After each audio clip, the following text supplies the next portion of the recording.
इनको कौन समझाए कि इस कौम को समझना आपके पास की बात बिल्कुल भी नहीं है। ये वो मखलूक है जो दोज़ख भी सिर्फ ये देखने के लिए जाएगी कि दोज़ख दिखती कैसे हैं। मैं ये बताइए कि पाकिस्तान, फिर से मैं कहूँगी, ये कौन सा जादू है कि एक तरफ अमेरिका, दूसरी तरफ चाइना, गल्फ कंट्रीज को आप देख लें, हर तरफ पाकिस्तान अपनी डिप्लोमेसी। हेलो गाइस, मैं हूं नोमान। हम लोग देखेंगे इस वीडियो के अंदर हमने एक पार्ट देखा था पाकिस्तान और सऊदी के बीच के ऊपर इंडियन मीडिया के कुछ फनी रिएक्शंस और रोस्ट देखा था। तो ये पार्ट 2 है उसी का। देखते हैं इसके अंदर हमें क्या नया देखने को मिलता है। शेख मिलाए सांप से हाथ, ये कैसा है सीन। शेख मिलाए सांप से हाथ, ये कैसा है सीन। कहत कबीर सुनो भाई साधो, पीछे खड़ा है चीन। तेरी भी जली ना। क्या बात है। यही नहीं, अभी और सुनिए। अगर भारत और पाकिस्तान के बीच फिर से जंग हुई तो सऊदी अरब क्या करेगा? सऊदी अरब तुहाडे ते लानतां भेजेगा। दोस्तों, जैसे ही पाकिस्तान और सऊदी ने डिफेंस डील साइन की, इंडियन मीडिया ने चिल्लाना शुरू कर दिया है और ये रोना धोना अभी तक जारी हो सा रही है। इंडियन मीडिया का कहना है कि मोदी ने तो हमें बर्बाद करके रख दिया है। पहले चीन और तुर्की क्या कम थे कि अब सऊदी अरब भी पाकिस्तान की तरफ चला गया। दोस्तों, सऊदी और पाकिस्तान के बीच में एक नेटो लाइक गठबंधन हुआ है। भारत के लिए बहुत बड़ी प्रॉब्लम हो गई है, क्योंकि किसी भी एक देश के ऊपर अटैक होता है तो उसे दूसरे देश पर भी अटैक समझा जाएगा। तो मुझे लगता है कि इसने भारत को फंसा दिया है।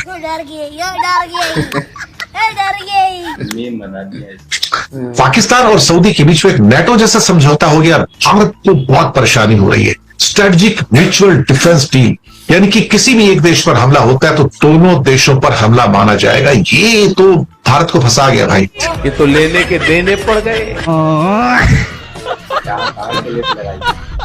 गोदी मीडिया की हालत ये है कि ना चाहते हुए भी इनको हमारी तारीफें करनी पड़ रही है। यकीन नहीं आता तो आप खुद सुन लें। हमारा पड़ोसी पाकिस्तान, जिसे हम कभी छोटा समझते थे, आज दुनिया के मंच पर अपना असर छोड़ रहा है। डिजिटल टेक्नोलॉजी से लेकर रक्षा के आधुनिक तरीकों तक हर मौका पर वह मुल्क अपनी ताकत दिखाने लगा है। अब आए ना लाइन पे। दोस्तों, इस वक्त पूरा हिंदुस्तान हमसे परेशान है। एक तरफ हमारी आर्मी इनकी बैंड बजाना नहीं छोड़ती, दूसरी तरफ हमारे लोग गोदी मीडिया के चैनल पर जा जाकर उनको गालियां देकर वापस आ जाते हैं। दूसरी बात यह है कि आपने ये कहा कि हम नाराज हैं। आप मुझे ये बताएं, नाराज तो आप हैं। आप उस बच्चे की तरह, जिस बच्चे से चॉकलेट छीन ली जाए, उसकी तरह जो है आपने रोना धोना शुरू कर दिया है कि हमसे चॉकलेट छीन ली है।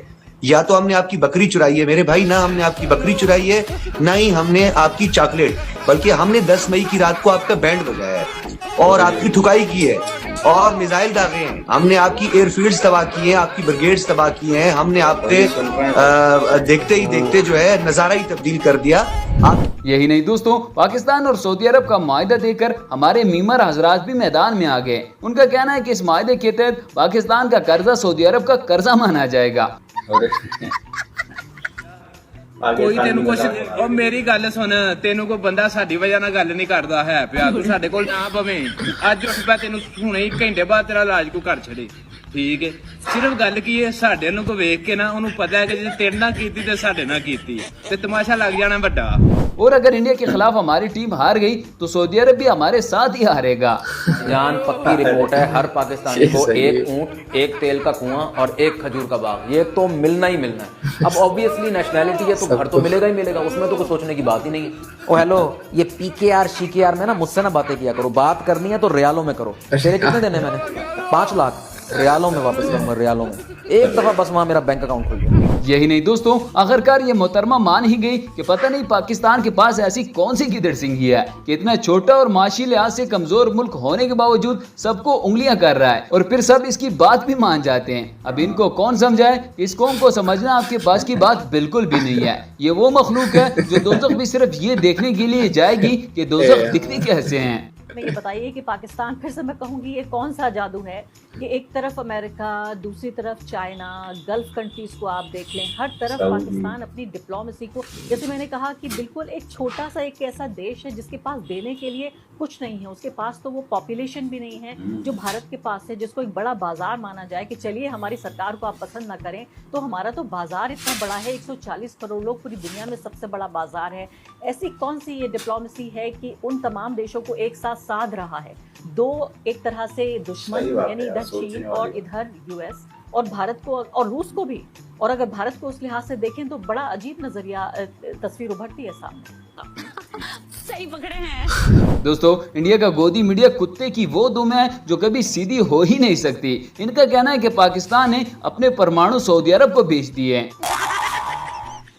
जबकि पाकिस्तानी अवाम का कहना है कि भारत के हिस्से के परमाणु हमने अभी भी साइड पर रखे हुए हैं, इसलिए भारत को परेशान होने की जरूरत बिल्कुल भी नहीं है। वक्त पड़ने पर भारत का सॉफ्टवेयर अच्छे से अपडेट किया जाएगा। पाकिस्तान ने क्या किया? अपने परमाणु बेच दिए। परमाणु सोचिए आप, परमाणु बम बेच दिए और बड़ी डील की है सऊदी के साथ। दिखाता हूं मैं आपको ये डील। इस फाइल में पाकिस्तान के एटम बम का जिक्र है जो अरब देशों के पास गिरवी रखा जा चुका है। और हालत देखिए कि अपने एटम गिरवी रखने के बाद भी शहबाज शरीफ किस तरह से मुस्कुरा रहे हैं, दांत दिखाई दे रहे हैं कि जैसे लग रहा है पता नहीं क्या हासिल कर लिया है। चलो जाके इलाज कराओ अपना। दोस्तों, हमने इसराइल को छोटी सी धमकी क्या लगाई, उसका धुआं भी इंडियन मीडिया के स्टूडियो से निकल रहा है। यानी ये हिंद और यहूद असल में एक ही है, इसलिए जब एक के खिलाफ बात होती है तो दूसरे की चीखें निकल ही जाती है। पाकिस्तान में इजराइल के खिलाफ जहर उगला है। पाकिस्तानी पीएम शहबाज शरीफ ने कहा है कि अरब देश एकजुट हो और तभी रुकेंगे हमले। पाकिस्तान अक्सर भारत के मित्र देश इजराइल के खिलाफ जहर उगलता रहता है और अपने परमाणु बमों के लिए इजराइल को सबसे बड़ा खतरा मानता है, और इसीलिए उसने इजराइल के खिलाफ अरब इस्लामिक टास्क फोर्स गठित करने की मांग की और कतर के साथ खुलकर खड़ा होने का ऐलान भी किया। लो जी दोस्तों, इस इंडियन सहाफी ने तो अपने ही डिफेंस मिनिस्टर की बैंड बजा कर रख दी है। इनका कहना है कि पाकिस्तान और सऊदी अरब की दोस्ती हो रही है, लेकिन हमारा वजीर दिफा पता नहीं कहां छुप के बैठा है। प्रधानमंत्री से पूछना चाहता हूं, विदेश मंत्री एस जयशंकर से पूछना चाहता हूं, ये विदेश नीति की नाकामी नहीं तो क्या है? आखिर क्या मजबूरी है कि सऊदी अरब जो है वो पाकिस्तान से इस तरह का समझौता कर रहा है, जबकि इससे पहले हमने सऊदी अरब की कई वाजिब और गैर वाजिब चीजों में मदद। लो जी दोस्तों, इस इंडियन तज्जियाकार को तो अभी से ही सऊदीया में मजदूरी करने वाले इंडियंस की फिक्र होने लगी है। इसका कहना है कि अगर यही हालात रहे तो सऊदीया में हमारे 25 लाख मजदूरों का क्या बनेगा। अगर सऊदी अरेबिया पाकिस्तान का साथ देगा तो इस स्थिति में उन 25 लाख भारतीयों का क्या होगा जो सऊदी अरेबिया में आज के डेट में काम करते हैं। इससे पहले कि हम इस सवाल का जवाब ढूंढे, इस पर फोकस करें, आपको जल्दी से यह भी बता दूं कि ये डील हमारे लिए इस हफ्ते मिडिल ईस्ट से इकलौती बुरी खबर नहीं है। यही नहीं दोस्तों, गोदी मीडिया के ये नल्ले नई नई बोंगियां मारते रहते हैं। इस बार तो ये लोग मुर्दों को दोबारा जिंदा करने वाले हैं और इसके लिए इन्होंने अपने मुर्दों को फ्रीजर में भी रखना शुरू कर दिया है ताकि उनकी अच्छी सी कुल्फी बन जाए, फिर ये लोग उस कुल्फी के चूपे लगाएंगे। क्या मुर्दे भी जिंदा हो जाएंगे? पहली बार आप सुन रहे होंगे, सुनकर ताज्जुब कर रहे होंगे, क्या जो लोग मर चुके उन्हें भी जिंदा किया जा सकता है? ऐसी तैयारी हो चुकी है। लोग अपने अपने करीबियों को फ्रीजर में रखवा रहे हैं कि शायद 1 साल बाद, 100 साल बाद ऐसा हो सके। अगली तस्वीर दिखाई जरा, ये आप देख रहे हैं, ये वो तकनीक है, ये वो तरीका है, इसे क्रायोनिक्स कहते हैं। कैसा लगा मेरा मजाक? और दोस्तों, इंडियन मीडिया के ये दगड़दले कई बार पाकिस्तान को इस नक्शे से मिटा भी चुके हैं, लेकिन अगले ही दिन पाकिस्तानी फिर से जिंदा हो जाते हैं। पाकिस्तान एज अ कंट्री खत्म हो जाएगा 28 के बाद। खत्म हो, क्या बोला तूने? खत्म होगा मानिए इंडिया का हिस्सा होगा या फिर कॉन्टिनेंटली डाउन, वैनिश्ड, पूरी तरह से नॉन एग्जिस्टेंट होगा। हाँ, नॉन एग्जिस्टेंट। दोस्तों, ये थी आज की हमारी वीडियो। कुछ भी मतलब तुक्केबाजी या भिड़ाना और ये सारी चीजें हमें सुनने को मिलती है, तो इसका सुनकर मजा आता है, एंटरटेनमेंट मिलता है हमें इंडियन मीडिया से, इसीलिए हम भी बार बार देखते हैं क्योंकि हम जानते हैं कि भाई हमारा मीडिया क्या कर रहा है यहाँ पर। आज की डेट में मीडिया भाई ऐसा हो गया है कि कॉमेडी वीडियो मत देखो, न्यूज खोल के बैठ जाओ। और ऐसे थोड़े से मीम्स बना देते हैं ये लोग तो और ज्यादा। हाँ यार, बीच बीच में जो मीम्स डाल देते हैं।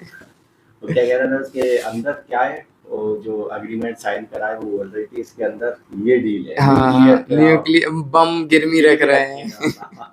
इतनी हंसी की बात है यार, उनको कैसे पता है? इन लोगों को पहले पता चल जाता है, दिखा दिया या फिर कि बम बेच दिए, गिरवी रख दी है। अग्रीमेंट इन्हें दिखाया था लाके सबसे पहले कि भाई देखो हमने गिरवी रखा है।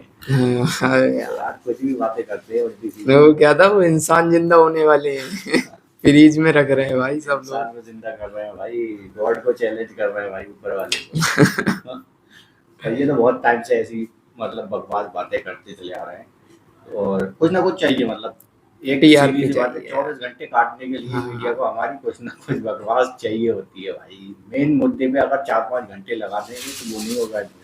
हाँ, उल्टी सीधी बातों पे उनको कुछ ना कुछ टॉपिक तो चाहिए लाइव रहने के लिए। तो मजेदार वीडियो था, आप लोगों ने एंजॉय किया हो तो कमेंट में बताओ। एंड करते हैं वीडियो को। Bye bye, take care.